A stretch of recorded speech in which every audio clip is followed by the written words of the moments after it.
hot water, but are companies actively being warned that gas rationing could be coming? That's right. This winter?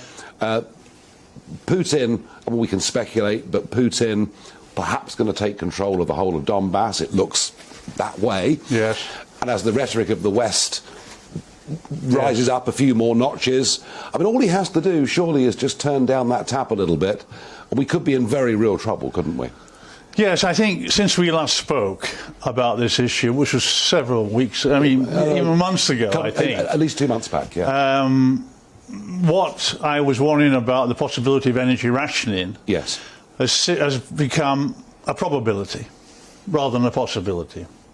And I think Bay's government are beginning to realise that and are now floundering around to see what can be done to try and mitigate the impact both on business and the consumers. We are, as you say, why are we in this situation? We are dependent on gas, natural gas for heat and power, a lot of it. And we are also dependent on imports of it, particularly in the short term on LNG shipments.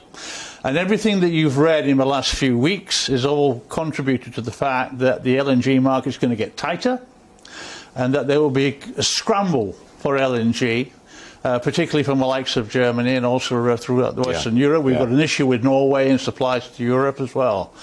So the situation is that in that position we are faced with potential rationing.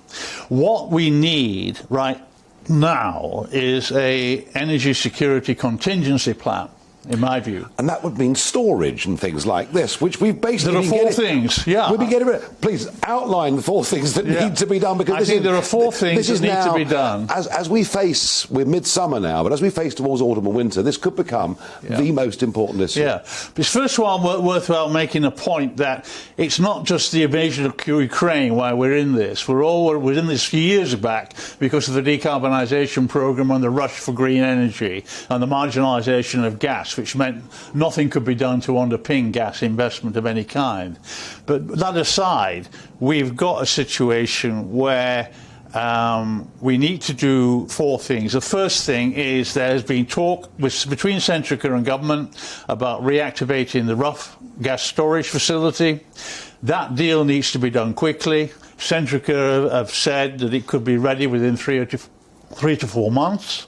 I don't know what the technological issues are because it's been closed for some 4 years, but that needs to come. If that came online, what they would need is some form of guaranteed financial return from government to compensate for actually the cost of actually getting it back online. So increased storage. But it's not a big deal. At the end of the day, what does it give us? We have 2 days of storage across the whole country at the moment. We're going to get 9 days if we get it, but it's something. Yeah, all right. The other thing that needs to be done is that people don't know this, but the National Grid has responsibility for keeping the lights on, but it does not have the same responsibility for matching demand and supply short term in gas.